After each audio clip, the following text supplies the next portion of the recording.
député Malang Seni Fati donc ala représentant mun keta ala directeur de campagne oti mun keta dafe bayoti donc ni wala bijang sina ay demanding sidia fana so ay soufflo ke après ay muruna encore français to donc mina ay demanding pour ay résumé fana ke demanding abota mum be photo en français ka donc mba poser la quelques questions là donc on telefta dafe mum fogné wala ma Malang Seni Fati durant kabirin akeda meroti wonim bi ala doko ay munke aning anduka dal ala sangitan kono alonya sate kono wala alonya département ani to le collier mum beke donc leftal dal bi mba poser la question là pour ay naje demanding donc da fe bayo micro abarka kal tentu kal jey tentru ñaamu yalon ko añi ñata kenna kontano yitandi dia ni ali alla ni initiative la en kala do ko moyle peut-être que bilamu afatatam fanam donc kal tentu kal jey ka fale ko albe munna alse wakila la kende do ko lamu yalon ko amandia ay wakilo la ñininka donc wakilo mba falale alse wakili kende ntemu dafe bayoleti honorable député maire Malang Seni Fati ala kuma kon ke tarentele bulu barin katani élection mun kan mu élection locale oti élection municipale ntele mu coalition Benno Bokk Yaakaar la directeur de campagne oti Medina Wandi Fadian o yatina ko yenginin karo munke me sawar la bake ka yenginin karo nyin ka jabi Medina Wandi Fadian communauté 2009 le 2008 le 2009 Malang Seni Fati keta à la maire foloti ala la démarro quand 2009 ni ñinantema atelebe mairie ala Medina Wandi Fa ila ñinin karo 2009 ni ñinantema ay muneke Medina Wandi Fa je pense que ay munken ta be fono la barin se dantan fo ala kebarol kono mulyalon ko Alphonse je ani dolbi je mulyalon ko mol nyaate je la barol fana mu kulati mulyalon ko isutale ko kabri Medina Wandi Fa kata communauté 2008 Malang Seni Fati nat 2009 ay mu follow ke wala mu ay marché lo parce que tumo nanolu ani mbari musolu ni tata ñi marché to ni fon e marché je foy vraiment aka kawkuya sama keta mo bukata no je ke bricole lo pour que yeta e wafiro keno pour que yeta e sandiro keno kabra nata don 2010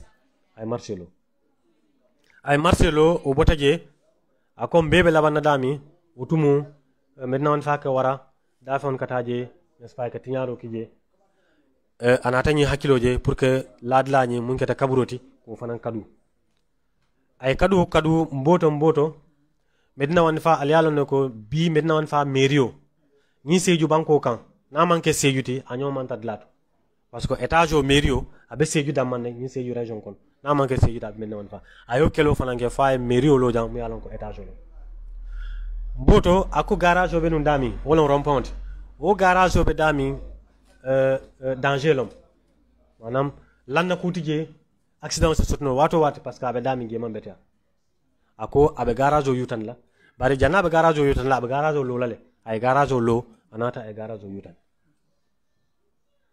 mboto ako Medina Wandi Fa kabrintel be dindi ou bien kabrintel ma wulu Medina Wandi Fa la problème o warma mu jikolti jannata bina atanata dron forage o panta forage e sanji jama ke forage o man fonctionne ay occasion so de kabri Macky Sall ye conseil des ministres kamanan seju ay occasion so je ke diamota kabra diamota anata fa Macky Sall ye kabri be campagne la nata Medina Wandi Fa ko be Medina Wandi Fa kol ma ko la jot par han kabi Medina Wandi Fa man ji josot adu ite seju banko la nyatota fono la imam Medina Wandi Fa la jiko fuje wodilato Macky Sall ko ala ministre le mulyalon ko wolle nyanta ibulol fayel nyon kan pour ye forage lo ako momo e di amota ibe mun keno la yafo wodilato ministre mul bije ministre abe di amota kardantan ye forage kuto lo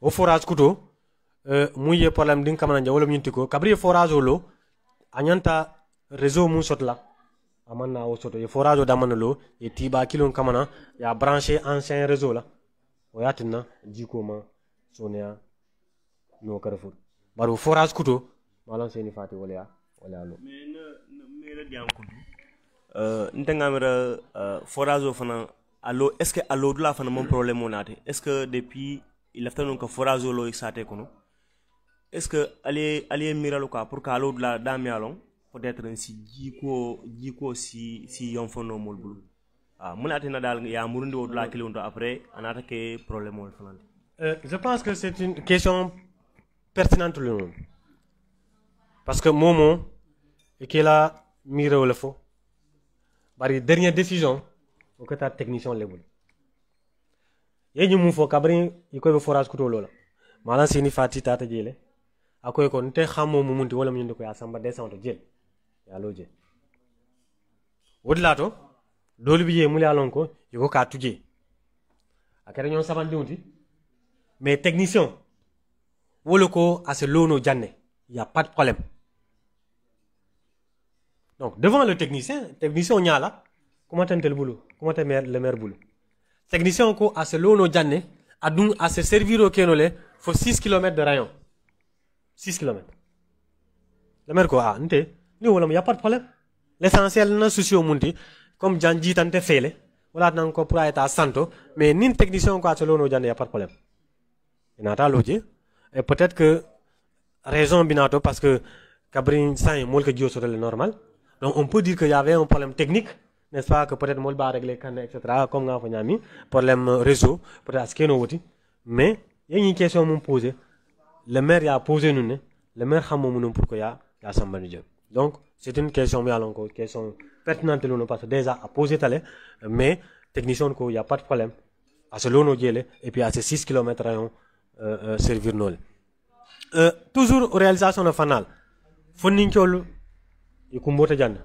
na terrain maintenant on fa be nyami terrain dol satel mul be mbalaw be la terrain clôturé ta ndalla terrain han sa mon clôturé mala sen fati ay maintenant on fa terrain non seulement aya bondi abenun dami parce que do yatale ni a clôturé e lafta dole ku dole ta sot la ye mu yen soto marché do asen sot no jele parce que marché a felenti lafta ka warande ata warno la foye marché do lo la dot o yatna ko ko terrain nyin ka bondi jeli ka yutandi pour que espace warma e soto nga clôturer aya yutandi aya clôturer donc wo mu réalisation wo mu réalisation de mu yalon ko mol se jeno le mol nyaaye je mol yema mais réalisation dol bi je mu yalon ko mol tol jeno la mais fokol fanan fo nko fonnin kewlo peut-être mol so fanan jeno le fonnin kewlo kabril 2009 fonni bitema fond de dotation chaque année malan seni fadi ka di fonnin kewlo ballon maillot n'est-ce pas etc sport la fana nko malan seni fati hôpital auto chaque année ça au 100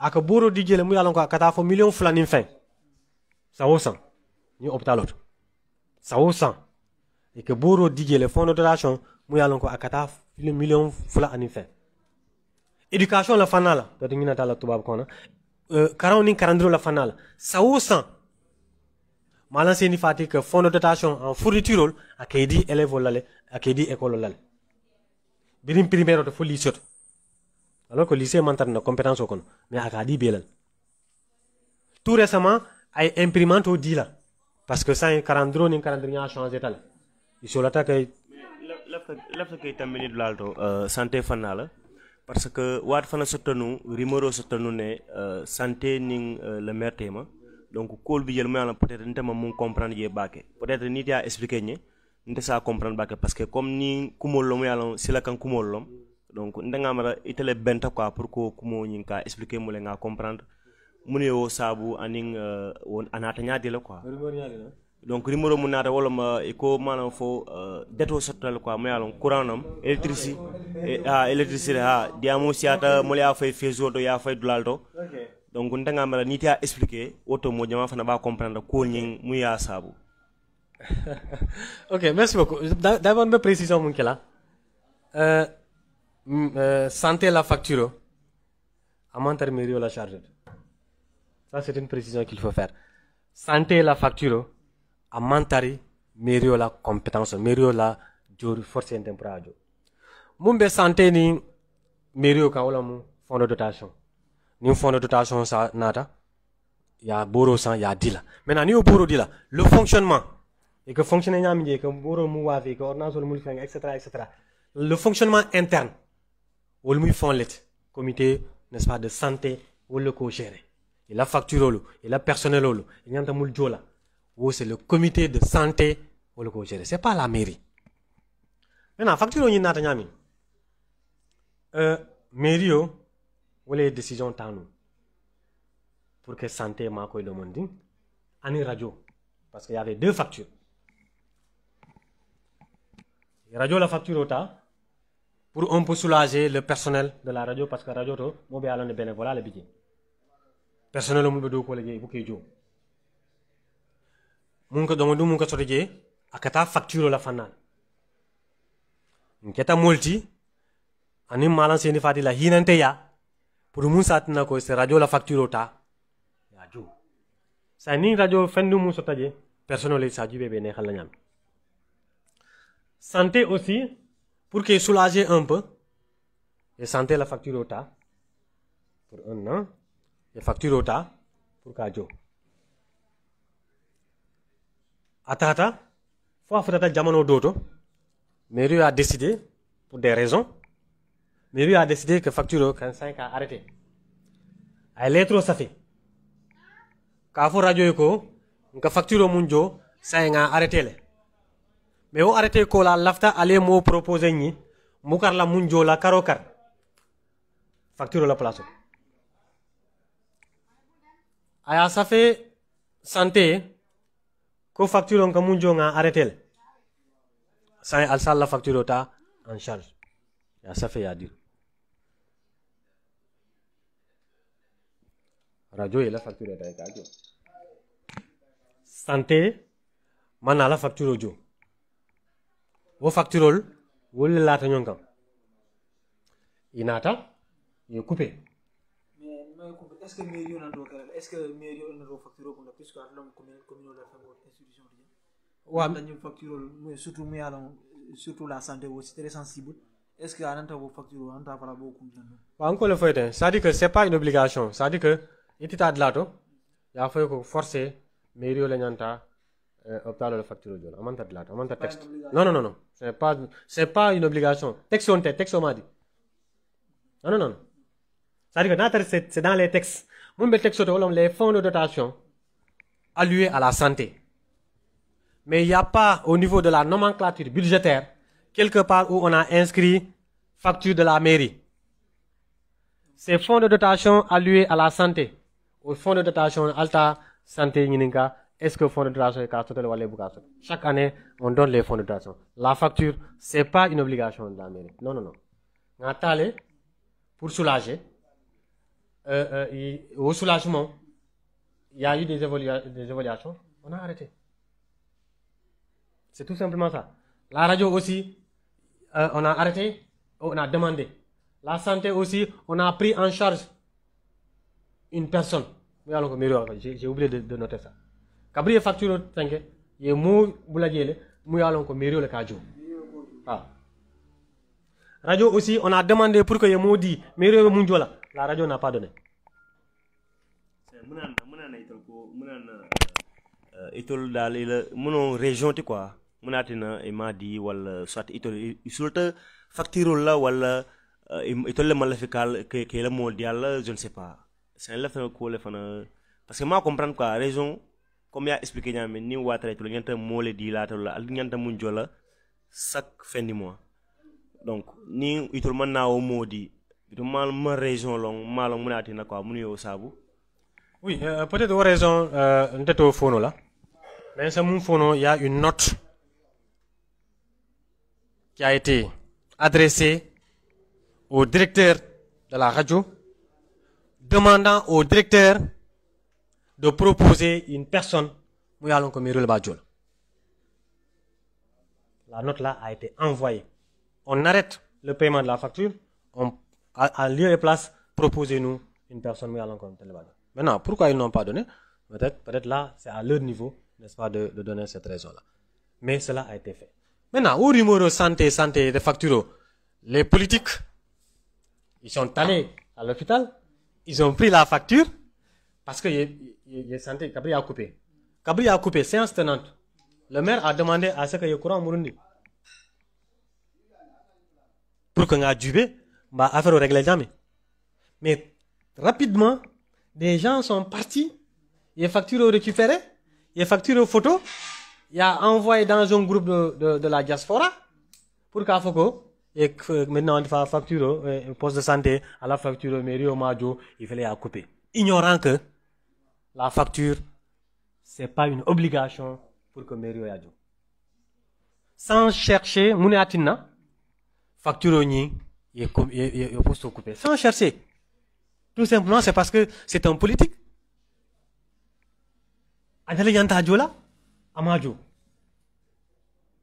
Il y a une réseau social de facture au manjo. Et ce qui est bizarre dans ça, moi étonné dans ça, c'est dans le groupe de la diaspora, alors qu'au diaspora groupe auto, 2 à 3 personnes seulement, il faut faire la facture. Et ces factures en mais cela n'a pas été fait. Et donc, je pense que c'est purement politique.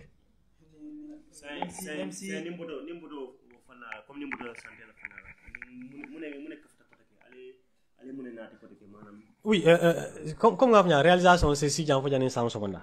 N'taban. On partenariat. Boulou nyolo. Qui est boulot d'union parce que Mansakunda y est leko. Communolo. Allez liberté sotle. Allez mouline. Allez moulé alonko. Allez boulot d'union ou bien bankol. N'tel la mer au tat Espagne. Ani société d'objets qu'a fait El Saco utile. Ou el kanyim balito le doku. Ani boulot d'union. Il a déjà une convention signée pour que c'est usine dolo non jan mu yalon ko abe mbalito le dokol wo société molu wolle nata partenariat do ñini ning commune do temay ka fa commune de Santander Espagne wo commune de Santander kabri ne bulu di ñolo bulo di ñonna wo commune wolle mol so bis fulo la gano le bis fulo mul be jan ja wo Santander wolle mol so ambulance mu yalon ko amon futana fulo ni ala sonta binale wolle mol so 4x4 la wolle mol so beno la wolle mol so groupe électrogène la wolle mol so moto fla la mu yalon ko ni ala sonta ni ngana deuxième mandat gagné n'est-ce pas ibe binal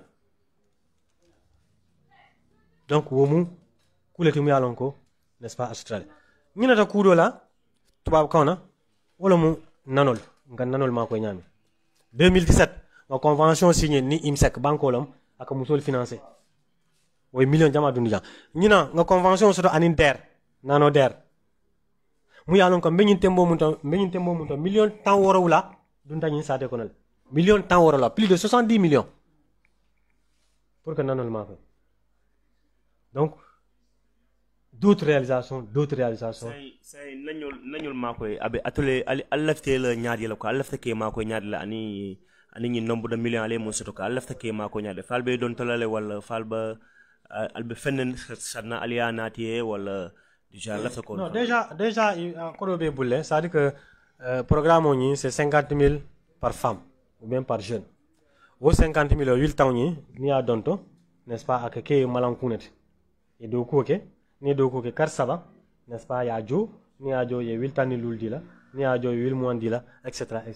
et tawol nyama fo 8 ans woro soto fo mun satot.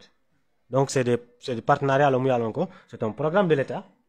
Mu yalonko dans la commune dans le département de Bunkiling commune Fladrone asoto. Ntel lam nim Bunkiling. Dans toute la Casamance, 14 communes d'Amani Asot. Dans tout le Sénégal, 33 communes Wale Asot. Et donc, je pense que, il faut rendre à César ce qui appartient à César. Aux réalisations B2, au doko B2, aux bonnes gouvernances au B2, au courage au B2, au Léatina, Medina Wandifa, Sénégal Banco Kono, commune Kemeloulou, commune Talloul, Ani Wara Wala Bidje. Medina Wandifa, Kabriye communole wala da boke. Medina Wandifa wala keta commune kononton jawti ñing commune Kemeloulou commune Talloul ani wala mu bébé Sénégal kono. Medina Wandifa wala keta commune kononton jawti. Kabriye wala da boke. Ñi région Sédhiou banko kan commune tan ani saba wala bijan. Kabriye wala da boke commune mu yalon ko wala la do ko Sénéata wala la compétence au mesure de performance wala la performance au warta Medina Wandifa ñing commune tan ni sabo kono Medina Wandifa la keta première route. Avec ça, on nous